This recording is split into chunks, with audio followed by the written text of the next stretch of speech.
इस वीडियो में मैं चाहता हूं कि हम कॉम्प्लेक्स नंबर्स को लिखने के और रिप्रेजेंट करने के अलग अलग तरीकों से वाकिफ़ हो पाएं। तो जो सबसे कॉमन तरीका है जिसमें हमने लिखने की कोशिश की है वो है z is equal to a plus i b. यहाँ पर z हमारा कोई कॉम्प्लेक्स नंबर होता है और ज़रूरी नहीं कि हम यहाँ पर z लिखें, लेकिन सबसे कॉमन तरीका इसको लिखने का z ही है। और यहाँ पर हमारे पास है a और b। ये जो a है यहाँ पर मैं याद दिलाना चाहूँगा, ये होता है हमारा रियल पार्ट ऑफ z, और ये जो b है ये होता है हमारा इमेजिनरी पार्ट ऑफ z।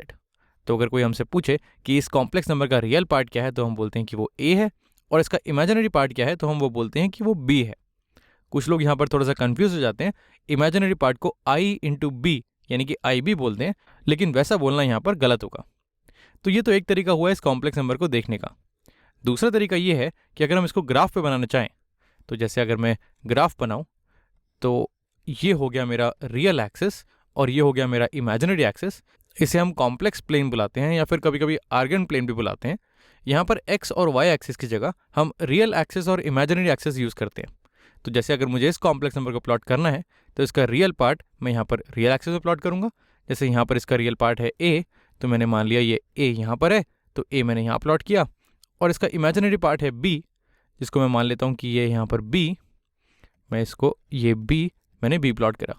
और जो मेरा कॉम्प्लेक्स नंबर है इसमें उसको मैं या तो पॉइंट की तरह रिप्रेजेंट करूँ, जैसे ये ए और ये बी, ये मेरा कॉम्प्लेक्स नंबर हो गया, ये जेड। और एक और तरीका ये है कि मैं इसको इसके वेक्टर फॉर्म में लिख सकता हूँ। मैं अगर ओरिजिन से एक लाइन ड्रॉ करूँ, एक स्ट्रेट लाइन ड्रॉ करूँ इस जेड तक पहुँचती हुई, तो ये भी एक तरीका है मुझे इस कॉम्प्लेक्स नंबर को लिखने का। तो ये तुम्हें एक वेक्टर जैसा लग रहा होगा, और इस वेक्टर के हमारे दो कंपोनेंट हो गए, एक ये ए और एक हमारा बी। ए कंपोनेंट हमारा रियल एक्सिस के साथ है और बी कंपोनेंट हमारा इसके इमेजिनरी एक्सिस के साथ है। तो अगर हम यहाँ पर इसे ध्यान से देखें तो इस प्लेन में मुझे इस वेक्टर को बताने के लिए ज़रूरी नहीं है कि मैं इसके ए और बी के बारे में बात करूँ। मैं ये भी तो बोल सकता हूँ कि जो मेरा z कॉम्प्लेक्स नंबर है वो एक पर्टिकुलर एंगल पे है, उस एंगल को मैं मान लेता हूँ थीटा, उस पर्टिकुलर एंगल पे है और वो ओरिजिन से एक पर्टिकुलर डिस्टेंस तक है, उस डिस्टेंस को मैं मान लेता हूँ कि वो r है। यानी कि ओरिजिन से कुछ दूरी पे और रियल एक्सिस से कुछ एंगल पे ये मेरा पॉइंट रखा हुआ है z। ऐसे करने से मुझे इस a और b की ज़रूरत नहीं पड़ेगी, यानी कि मैं इस r और इस थीटा इसको इन a और b की टर्म्स में लिख सकता हूँ। तो चलो वो करने की कोशिश करते हैं।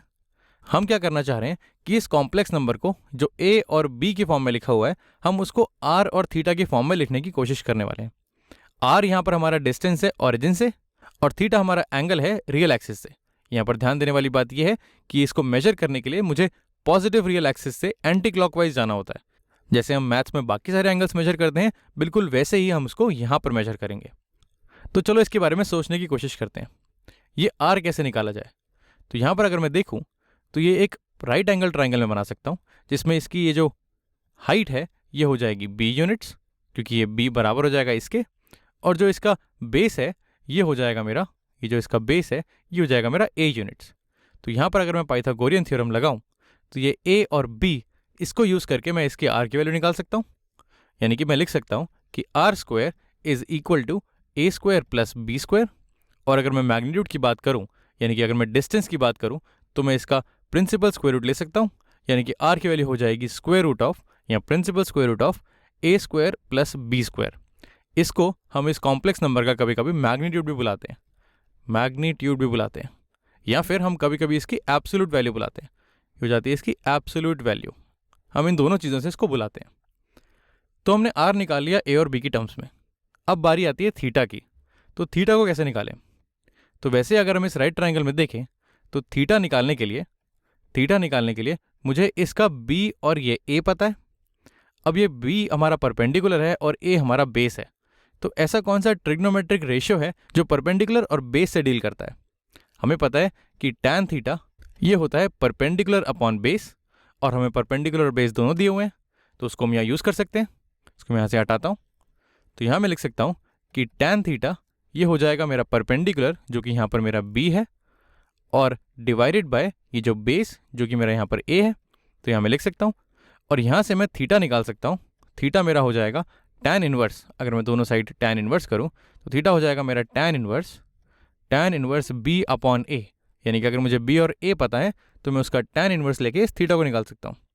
इस थीटा को हम कभी कभी इस थीटा को हम कभी कभी आर्ग्यूमेंट बुलाते हैं।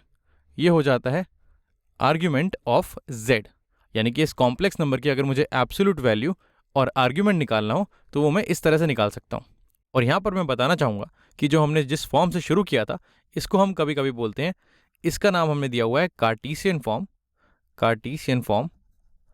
और जो फॉर्म हम अभी लेकर आए हैं इसकी, जिसमें हमने r और थीटा यूज़ किया है, इस एब्सोल्यूट वैल्यू और आर्ग्यूमेंट को हम यूज़ करते हैं, इसको हम बोलते हैं इसकी पोलर फॉर्म। और यहाँ पर सवाल ये उठता है कि हमने पता लगा लिया कि कार्टीसियन फॉर्म से पोलर फॉर्म में कैसे आना है। हमें पता है कि अगर हमें a और b दिया हो तो हमें r और थीटा कैसे निकालना है। लेकिन अगर हमें पोलर फॉर्म दी हो, यानी कि अगर मुझे इस r और थीटा की वैल्यू दी हो, तो क्या मैं इसकी कार्टीसियन फॉर्म पे आ सकता हूँ वापस? यानी कि क्या मैं इस a और b की वैल्यू निकाल सकता हूँ? मैं चाहूँगा एक बार तुम वीडियो पॉज करके इसके बारे में सोचने की कोशिश करो। तो चलो देखते हैं उसको हम कैसे निकालेंगे। अगर हम इस ट्राइंगल को ध्यान से देखें, ये जो हमें ट्राइंगल दिया हुआ है, इस ट्राइंगल में हमें a और b की वैल्यू निकालनी है। हमें ये एंगल दिया हुआ है और हमें ये हाइपोटेन्यूज दी हुई है। तो जैसे हमने यहाँ पर ट्रिग्नोमेट्री यूज़ की थी, बिल्कुल वैसे ही हम वापस आने के लिए दोबारा ट्रिग्नोमेट्री यूज़ करेंगे। तो अगर मैं इस ट्राइंगल को देखूँ तो यहाँ पर अगर मैं साइन थीटा निकालना चाहूँ, साइन थीटा हो जाएगा मेरा परपेंडिकुलर अपॉन हाइपोटेन्यूज। यहाँ पर परपेंडिकुलर है मेरे पास b, तो यहाँ मैं लिखता हूँ b, और हाइपोटेन्यूज है मेरे पास r, तो यहाँ मैं लिखता हूँ r। अब अगर मैं दोनों साइड r से मल्टीप्लाई करूँ तो ये हो जाएगा मेरे पास r sine theta is equal to b, ये हो जाएगा b, यानी कि यहाँ से मैंने b की वैल्यू निकाल ली जो है r साइन थीटा। वैसे ही अगर मैं इस ट्राइंगल में इसका कोसाइन लेना चाहूँ, अगर मैं लेना चाहूँ कॉस ऑफ थीटा कितना होगा, तो कॉस थीटा होता है मेरे पास इसका बेस डिवाइडेड बाय इसका हाइपोटेन्यूज। तो बेस है हमारे पास यहाँ पर a और हाइपोटेन्यूज है हमारे पास यहाँ पे r। अब अगर मैं दोनों साइड r से मल्टीप्लाई करूँ तो ये हो जाएगा मेरे पास r इंटू कॉस थीटा, इसकी वैल्यू बराबर हो जाएगी a के। तो यहाँ से मैंने b निकाल लिया जो है r साइन थीटा और a निकाल लिया जो है r कॉस थीटा। अब अगर मैं कॉम्प्लेक्स नंबर लिखना चाहूँ तो कॉम्प्लेक्स नंबर था हमारे पास a प्लस आई बी, इसकी वैल्यू हो जाएगी r इंटू कॉस थीटा, यानी कि r cos theta plus r sine theta, i से मल्टीप्लाई हो जाएगा क्योंकि आई बी है, i into r into sine theta. अब यहाँ पर अगर मैं देखूँ तो मेरे पास r कॉमन आ रहा है दोनों टर्म्स में। अगर मैं r को कॉमन लूँ तो ये हो जाएगा मेरे पास, ये है r कॉमन, यहाँ लिखा हुआ है cos theta plus i sine theta. और ये क्या है हमारे पास, यहाँ पर लिखा हुआ है cos theta plus i sine theta.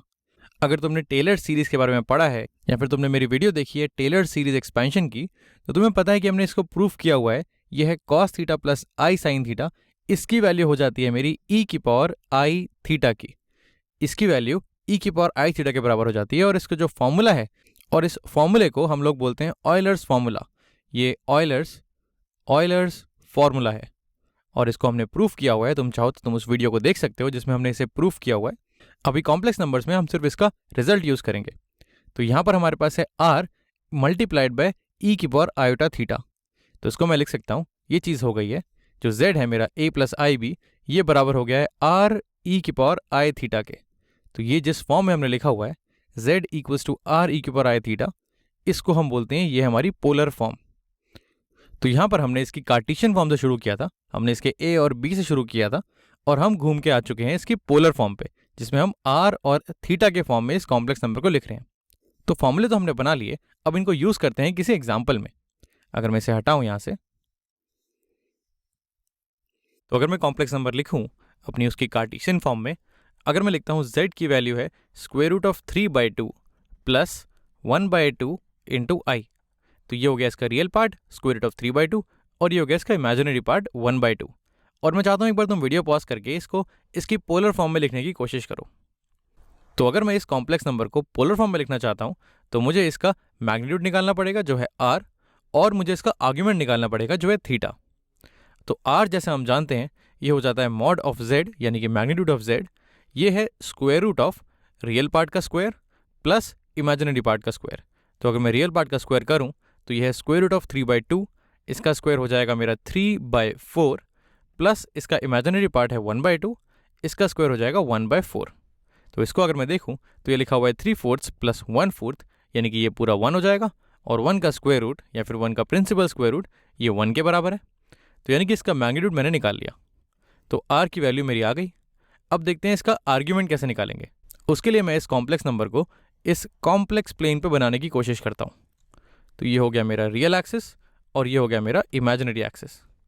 अगर मैं इस कॉम्प्लेक्स नंबर को प्लॉट करूँ तो इसका रियल पार्ट है square root of 3/2। Square root of 3 होता है 1.73, इसका हाफ करूँगा तो 1 से कम आएगा। तो अगर ये 1 है तो स्क्वायर रूट ऑफ 3/2 यहाँ पर कहीं आएगा, ये लिखते हैं स्क्वायर रूट ऑफ 3/2। और जो इमेजिनरी पार्ट है वो है 1/2। तो अगर वैसे ही अगर मैं 1 यहाँ बनाऊँ तो इसका हाफ ये हो जाएगा मेरा 1/2। यानी कि जो मेरा कॉम्प्लेक्स नंबर है वो square root of 3/2 real part और 1/2 इमेजिनरी पार्ट वो यहाँ पर आएगा। इसको अगर मैं वेक्टर फॉर्म में लिखूँ तो ऐसे मैंने एरो बना दी। तो ये हो गया मेरा z। अब इसका मुझे एंगल निकालना है, यानी कि मुझे इस थीटा की वैल्यू निकालनी है। तो उसके लिए अगर मैं एक ट्राइंगल बनाऊँ, एक राइट एंगल ट्राइंगल बनाऊँ, तो उसकी हाइट हो जाएगी ये 90 डिग्री है और इस हाइट की वैल्यू हो जाएगी मेरी 1/2 और इसका जो बेस है ये हो जाएगा मेरा स्क्वायर रूट ऑफ 3/2। ये हो जाएगा स्क्वायर रूट ऑफ 3/2। अब मैं ट्राइंगल के जो ट्रिग्नोमेट्रिक रेशियोज़ हैं वो लगा सकता हूँ और वैसे मुझे इसका मैग्नीट्यूड भी पता है, मुझे ये वाली लेंथ भी पता है जो मैंने अभी निकाली, ये है 1। तो चाहे मैं साइन लगाऊँ या कॉस लगाऊँ या टैन लगाऊँ, मैं इस थीटा की वैल्यू निकाल सकता हूँ। तो मैं साइन से निकालने की कोशिश करता हूँ। अगर मैं इस ट्राइंगल में साइन थीटा निकालूँ तो साइन थीटा होता है मेरे पास परपेंडिकुलर अपॉन हाइपोटेन्यूज। तो यहाँ परपेंडिकुलर है मेरे पास हाफ अपॉन हाइपोटेन्यूज, ये हो जाएगा 1, तो डिवाइडेड बाय 1।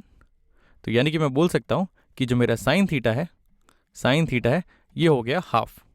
और अगर मैं सोचूं कि किस एंगल का साइन मेरा हाफ है, तो मुझे पता है काफ़ी फेमस एंगल है जो है 30 डिग्रीज, उसका साइन मेरा हाफ आता है।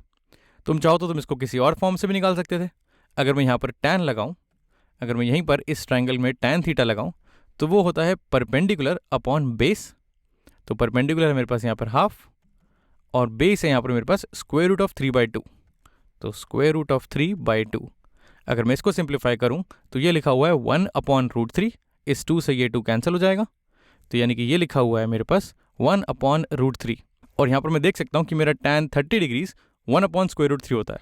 तो दोनों तरीके से मैं निकाल सकता हूँ कि जो मेरा थीटा है वो 30 डिग्रीज है। तो यहाँ से मैंने इस थीटा की वैल्यू भी निकाल ली।